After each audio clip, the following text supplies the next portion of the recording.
مدنی مذاکرہ ماشاءاللہ. سبحان اللہ.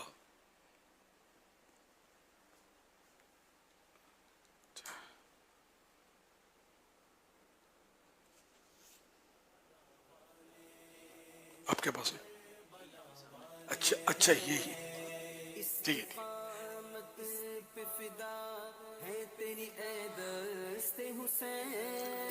فضائل 4 یار.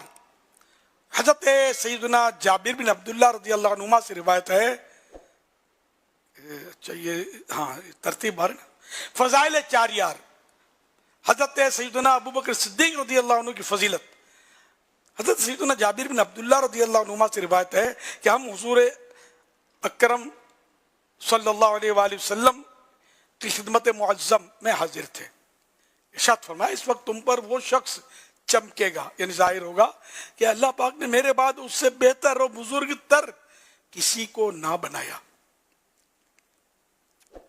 اور اس کی شفاعت انبیاء کرام علیہ السلام کے مانند ہوگی. ہم حاضر ہی تھے کہ حضرت سیدنا ابوبکر صدیق رضی اللہ عنہ نظر آئے. سید عالم صلی اللہ علیہ وسلم نے قیام فرمایا، یعنی آپ کھڑے ہو گئے، اور حضرت سیدنا صدیق اکبر رضی اللہ عنہ کو پیار کیا اور گلے لگایا. حوالہ تاریخ بغداد جلد 3 صفحہ 340، مکتبۃ المدینہ کا رسالہ عاشق اکبر صفحہ نمبر 21. تو یہ تھی شان مسلمانوں کے پہلے خلیفہ کی شان. اب مسلمانوں کے دوسرے خلیفہ کی شان. فرمان آخری نبی صلی اللہ علیہ وسلم آسمان کے تمام فرشتے حضرت عمر رضی اللہ عنہ کی عزت کرتے ہیں، اور زمین کا ہر شیطان ان کے خوف سے لرزتا ہے.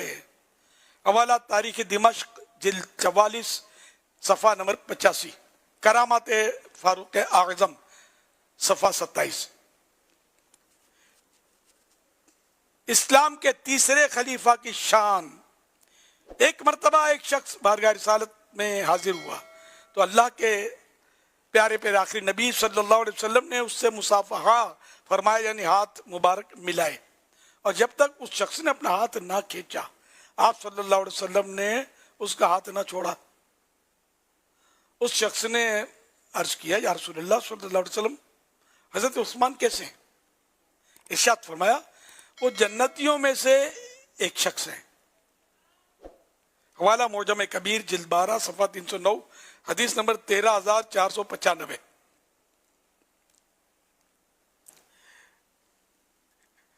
مسلمانوں کے چوتھے خلیفہ کی شان.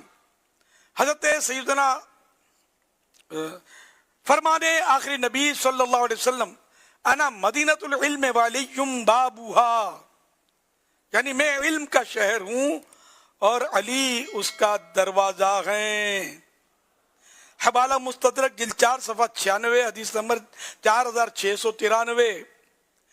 ہر صحابی نبی سب صحابیات بھی، یار یاران نبی جنتی جنتی جنتی جنتی جنتی جنتی.